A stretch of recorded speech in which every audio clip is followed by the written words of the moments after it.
Welcome back, family, to Glory and Praise with Jadenia Haram. So today, I'll be sharing the wonderful story of Esther, who was obedient to her cousin and guardian, Mordecai.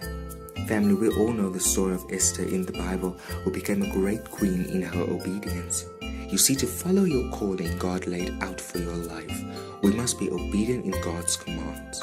We see Esther or Hadashah being obedient to her cousin in Esther 2:10.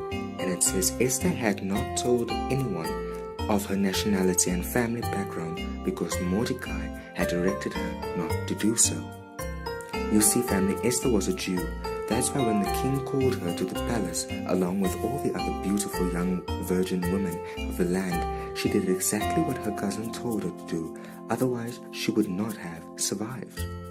Therefore, we can see further that to survive the threats of the devil, we must stay obedient to God, even though we don't know why God has commanded these things. And even though it makes us uncomfortable, because family, I'm sure the Virgin Esther didn't want to go to the palace to give herself to a person she doesn't even know. How can she even then love the king? Further, family, Esther followed the diet she was given by Haggai, and she went for the beauty treatment set out by the palace. Then she became queen. Glory to God for obedient men and women, family. You know, family, Esther was now the queen, and her cousin Mordecai was one of her disciples or workers in the palace. By rank, Esther was superior over Mordecai, yet she still stayed obedient to her cousin, who she still saw as her spiritual superior. You know, family, sometimes through God's will we become superior. We get higher ranking positions, we get promoted. However, we must still always stay humble to those below your ranks, and especially to the King of all kings, family, because you will never be higher. We as the disciples of Christ will never be higher than God himself.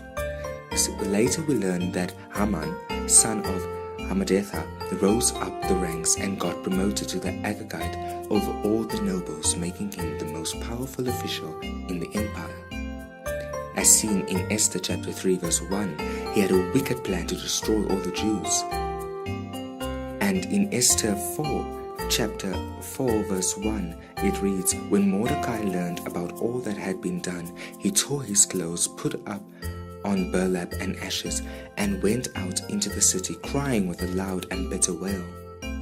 Esther sinned for her cousin, and in time Mordecai asked her to approach the king and warned her that she must not be quiet during a time like this, especially as a Jew. He also said that perhaps she has been made queen for this time to act, as seen in chapter 4 verse 13. Once again, Esther was obedient, family, despite the odds, because in that time the king did not call for her for another 30 days, and whoever entered the king's inner circle without an invite will be doomed. In time, Esther asked the king to reverse Haman's order to kill out all the Jews, and the king did so. Since by this time Haman had been killed by the king and his property handed to Esther, who stayed loyal to her cousin by handing Mordecai the properties of Haman. Mordecai got promoted to prime minister. He and the king accomplished many great things together, family.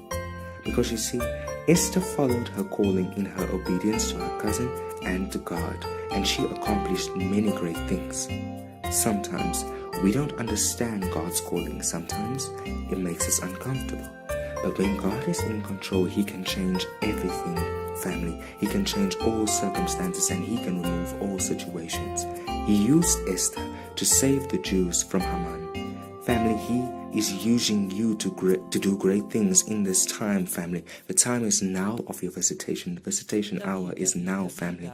Follow your calling in Jesus' name. Until next time.